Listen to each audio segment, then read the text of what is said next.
Hello, all. This video that consists only of a recording is of only audio is going to be about what COVID-19, the world reaction, massive overreaction to COVID-19. You can see my other videos and I discuss it there. That discuss the world overreaction. One thing this has made me realize is that most of humanity is made up of very weak people. Sadly, I don't wish to believe that, but that's unfortunately what I'm forced to conclude. When you see horrible things that happen, like back in '94 with the Rwandan genocide. I mean, you couldn't, and the West basically letting it happen. I mean, you can sort of say, well, that's just the country and the leaders of the West who were gun shy from Mogadishu, so they didn't want to get involved, and consequently, hundreds of thousands of innocent people were hacked to death. Horrific, horrific thing. I mean, you can say the Holocaust, which was obviously much worse. It was because it's just Nazis. It's just the Nazis. So you can write it off like that. I don't, but you people, I assume, do. And I suppose some part of me did. No, it's just crazy German Nazis. Not all Germans are like that. It just was the Nazis. And then you move forward, and you get, all the Pol Pot regime and all that, the killing fields and all that massacre. Well, it's just, again, it's just that one country. It's just the people in that country that, some of the people were messed up. And on and on and on. But this is different. Now, this isn't obviously genocide or anything like that, but and I saw part of this after 9/11 with America and Britain and many countries way overreacting to 9/11. I'm not, it was horrible, but they decided, the West decided that torture was suddenly okay, that it was okay to invade countries just to make themselves feel feel more safe. The Patriot Act in America basically took away a ton of rights, violated a lot of rights for Americans, and people just, okay, well, we need to do it. They were afraid, so they did it. The rights just went out the window when the country got a little afraid, which is pathetic. But again, you can maybe write it off as, I don't know, something that happened then. It passed to some extent, and after now the invasion of Iraqi freedom is looked upon, I think, by most people as a huge mistake, which it was. But this is different. This is a worldwide event that has shown that with a comparatively little amount to be fearful of, because as I've said in some of the other videos, that we know what we know about COVID-19. We know this. It's not a maybe. We know this for a fact, that that 90+% of the people that it affects have serious health issues. Serious. Not like they got a cold or they got a bum knee or something, but they've got, serious health issues. I read something that 2/3 of the people who died of COVID-19 were probably going to die anyway from their serious health issue. But despite this, people, and this information's available. I mean, it's, as I've said in another video, it's on the 2 videos on there's a New York, there's a website, I'll leave a link in the description. There's the New York State, a New York State Department of Health website that does a good job of breaking down, seems to do a good job of breaking down the numbers of deaths and who's died and of what, and who had serious illnesses beforehand and all that. And it shows clearly that, and there's other sources as well from Italy and from other places that showed that, if you are under 50, and the chances of you have a much, much greater chance of dying of a car crash in America than you do, like much greater than you do of dying of this stuff, of COVID-19. And, in Italy, there was one report that it was like from their, that 99.2% of the people that died were had at least one serious health issue, and the average age was 80.5. This is clearly something that it's been blown completely out of proportion. And in the end of the day, it's probably just going to end up showing to be a glorified flu. 650,000 people die a year of the flu. That's according to the WHO. I'm sure I can find it here and put a link in the description. 650,000 every year die of the flu. Nobody lifts a finger, cares about that, except people that are dying of it, of course. That happens every single year and nobody seems to care. But this is like, oh my gosh, this is totally different. It's freak out time. And of course, the mainstream media picks up on this, and their profits are going way down because they're losing their viewers to the internet. So, and nobody watches the news, or hardly anybody watches the news, and everything's fine. So they get this, and they sink their teeth into it, and they bring on experts that aren't experts that will tell the story to make it sound worse than it is, and then people panic, and then they watch the news more, and then their ratings go up, and they make more money. So the mainstream media are just scum. As far as I'm concerned, scum is too strong of a word, but they're just pathetic. They're just pathetic. Either they're monumentally stupid because they are not seeing what is right in front of their faces, or they're incredibly irresponsible and just don't give a crap about telling the truth, just want money, want the ratings. And there's no big ratings if they say everything's going to be fine, or we're overblowing this, so. And then, of course, the politicians and the bureaucrats are like, they love power. They love power. And so they're not going to waste this. They get a chance to have what many of them always dreamed of, just complete, total control of almost everyone. They can tell them what to do, where to go, when to work, when not to work, how to talk, how to not to talk, how far to be from other people, all kinds of crap. And this has been way overblown. And I've said this and said this and said this. And if you don't get that now, you're probably never going to. But it's made me see that people are weak. This has been galactically overblown.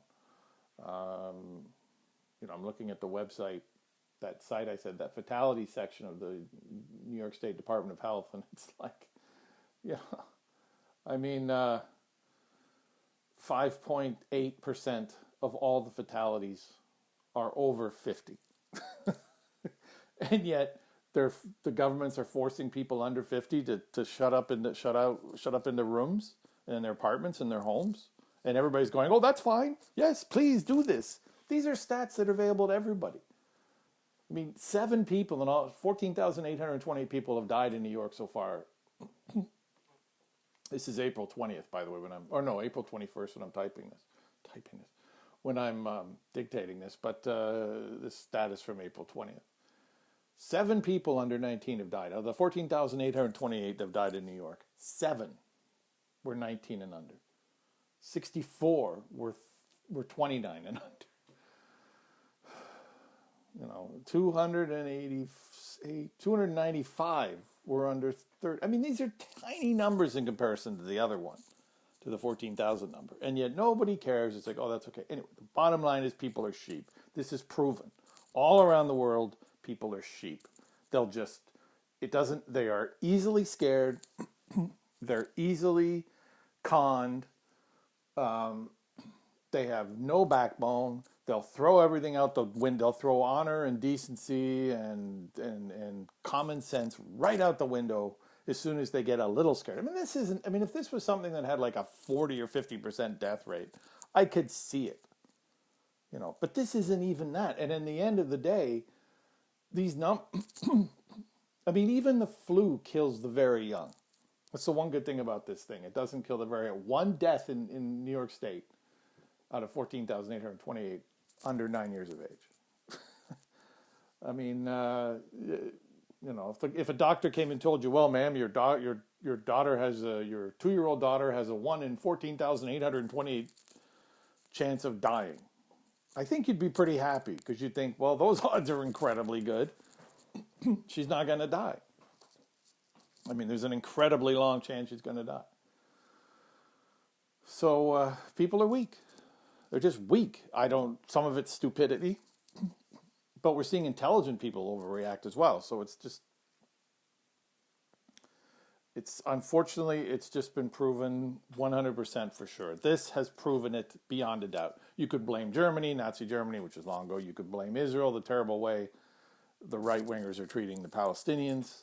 I'm an anti-Semitic. I don't give a crap about religion, but it's obvious that the Israelis, the Israeli government, not the average Israeli. I'm sure the average Israeli is just as decent as anybody else.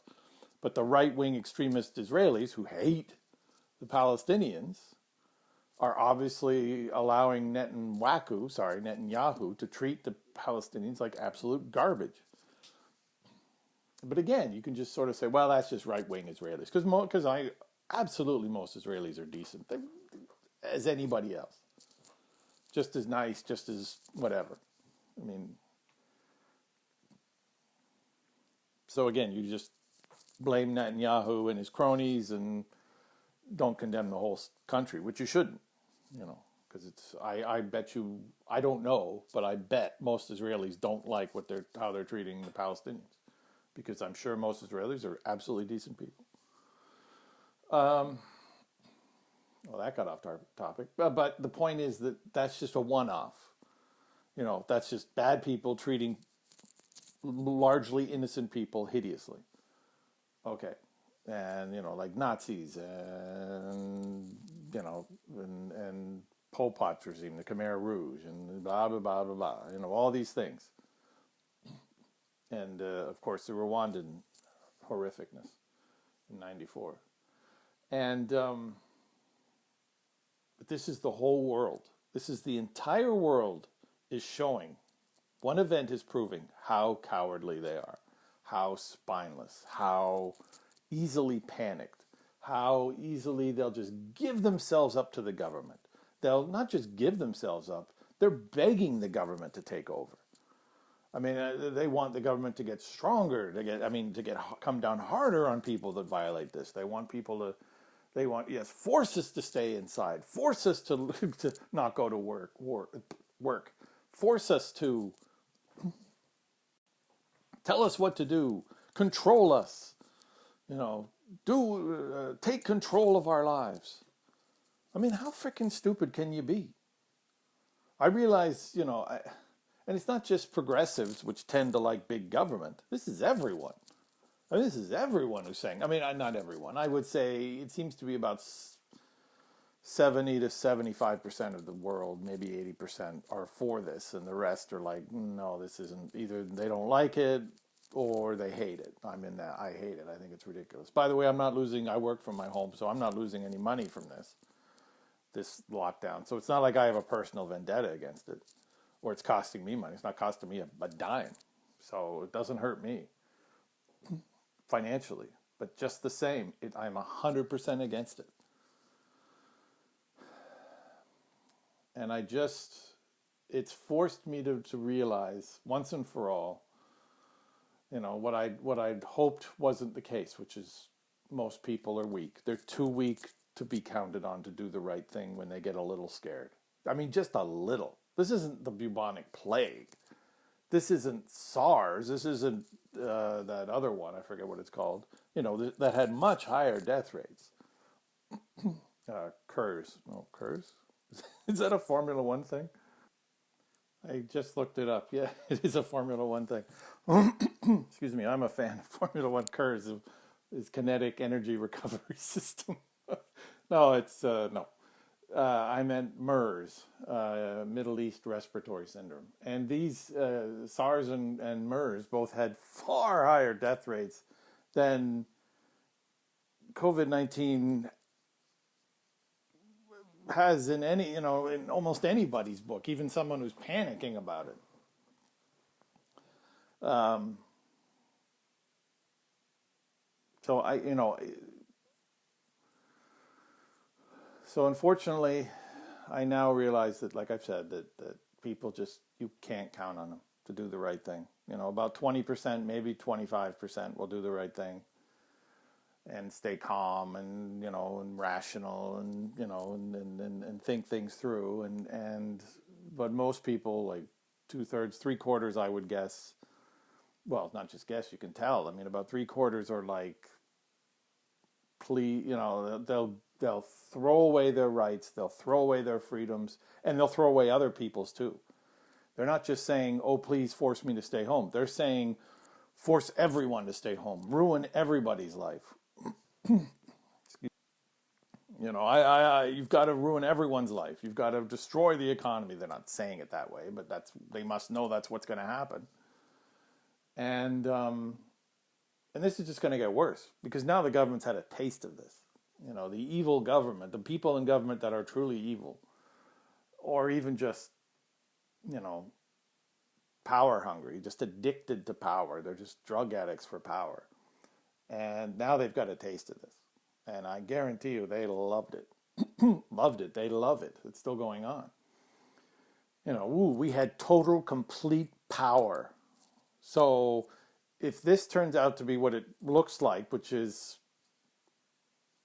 relatively minor and barely more serious than the flu, then what happens if we get one that's, get another MERS or SARS, which had a much higher death rate? People will absolutely freak out. They'll be like, oh my God, we know what to do now. And the government will say, see, this is much worse, so we have to shut everything down immediately. And it's an absolute nightmare. And this doesn't even talk about the destruction to the economy, people losing their jobs, people losing their businesses. Not Sweden. Sweden has handled this generally very rationally. And my hat, if I had a hat on, I'd take it off to Sweden and I have no Swedish in me as far as I know, so it's not personal. It's just good for Sweden. They seem to be the only people in the world, at least the government I've known of, that was sensible to handle this remotely rationally. They didn't close bars and young schools and stuff like that. They saw this. They obviously saw the stats, realized what it's about, and said, no. This is just. It only affects people that have weakened immune systems or serious conditions. Yes, other people will die of it, but it's so small the number. It's not worth shutting the economy down for it. I mean, far less than dying car accidents. We're not shutting down cars, so hats off to them at least. But so it's unfortunately it's official. I cannot count on people to do the right thing. We can't. They're not going to, because the base of a human is clearly, of about 2/3 to 3/4 of humanity, is we will, if we're pushed just a little bit, we'll panic. We will panic. We will collapse in a heap. We will throw away our rights. We will throw away other people's rights. And we will beg the government to look after us. The mommy and daddy syndrome. They hate mommy and daddy because they don't understand me and all that stuff. But as soon as they get something really bad happens, they go running to mommy and daddy. Oh, make it better. And that was saddened me when I realized that. That was actually quite depressing to me. Not suicidal depressing, but depressing in the sense that when I realized that, wow, this, I thought that the world was like that, humanity was like that, but this forced me to see that it is like this. That we just can't count on people. We can't. We being people that have common sense, we being people, excuse me, that won't collapse in a heap when something goes wrong. I'm not saying I'm Mr. Brave. I'm not. But I mean, I saw this early on. It's just statistics. It was right there. I mean, why can't people? I don't. You know what? I don't get it. I just don't get it. I honestly don't get it. I mean, I'm not some amazing guy, and yet I saw it clear as day that this is ridiculous, and other people did too, but not very many. I don't know what it is. Is it a psychological makeup? Is it? It's not just raw intelligence because, I mean, I'm intelligent, but I'm not. I'm no. My IQ's about 125. Well, it is 125, which is more than that's government tested, and that's me testing it. And I've been tested many times since I was a kid, and it's the same roughly, which is, but that's nowhere near genius, which is like 140 or 160. I don't even know which it is. I'm nowhere near that, and yet I figured it out. So it's not just geniuses figured it out. And there have been geniuses in government that have said, well, we got to panic. So it's not just intelligence. It's something else. There's people a lot smarter than me that are panicking over this. And so it's not just intelligence. It's, I don't know. I don't know what it is. I don't know.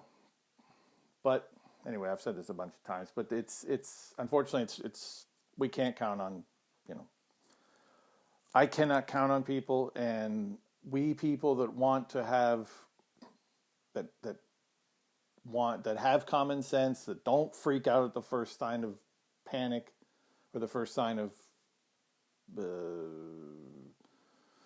something that might freak out others. We're the ones who hopefully don't panic.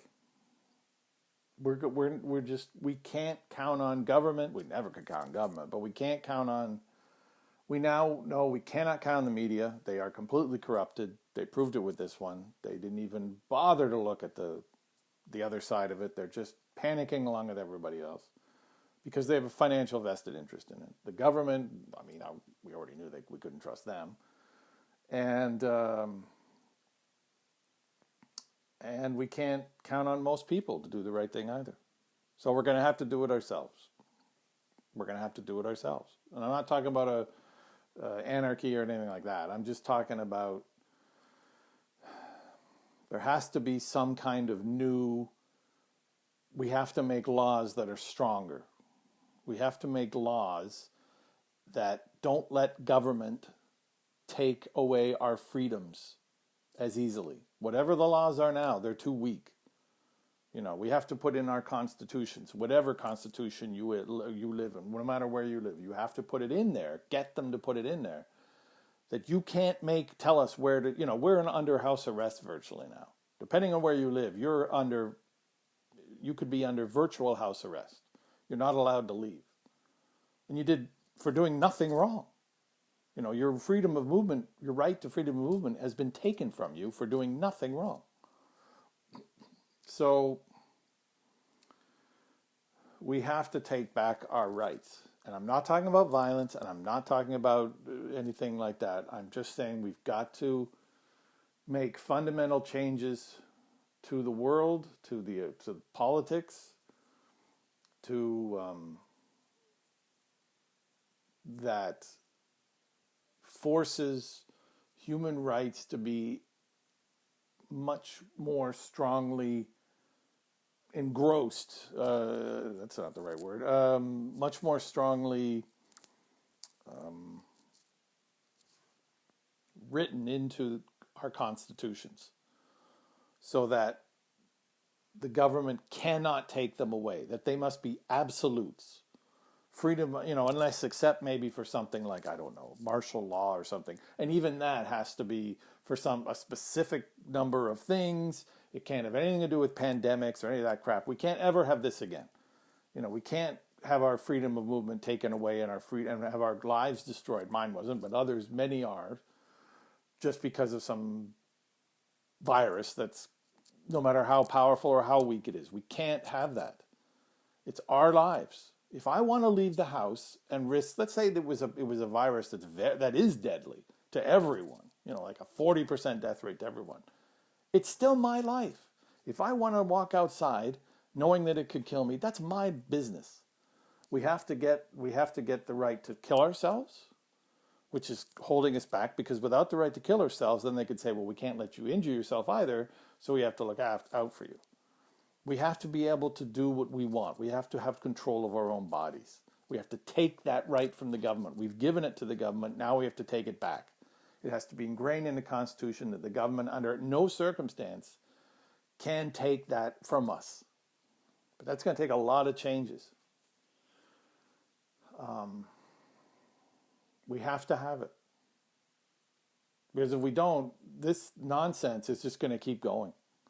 It'll just happen again and again and again and again and again. And because I don't like the way humanity's going at all. I think it's going in the wrong direction. I thought it was going in the right direction in the 90s, up to the 90s, I mean. And since then, since 9/11 and that overreaction and the housing bust and that overreaction and then the Fed, an abomination called the central banks, and that mess, and now this. We're going in the wrong direction. We need something. We need something new. We need something to change, to ingrain in the Constitution. I'm almost done. To ingrain in the Constitution our rights, and all our constitutions, and our Bill of Rights, or whatever there are in each country, that we have rights that cannot be taken from us. That cannot. That if we want to walk outside of our houses or our apartments, we can have the right. Even if it kills us, that's our right. That's our decision, and that's our right to do. And the government can't take that from us. If we want freedom of expression, if we want freedom of speech, if we want freedom of movement, if we want freedom of our own bodies I don't use recreational drugs anymore. I used to a long time ago. Did this once in a while, did that once in a while. But I mean, I don't have them for years. But I still want the right to be able to. I want everyone to have the right. If I want to ingest cocaine or heroin or drink battery acid, I've never done that, nor do I wish to, but I should have that right. It's my body.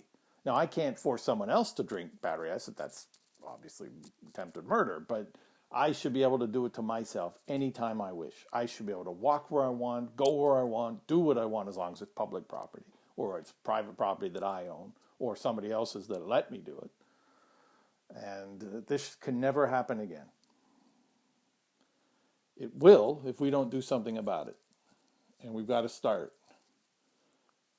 Because we can't count on others, wait for others to do it for us, because they won't, because most people are too weak. We know this now. We know this. They're too weak. They're not bad people. They're just weak. They don't have a spine. Push comes to shove, they'll cave. And they'll go run to mommy and daddy government. I guess daddy's the mainstream media and mommy's the government. I don't know, or the other way around. So anyway,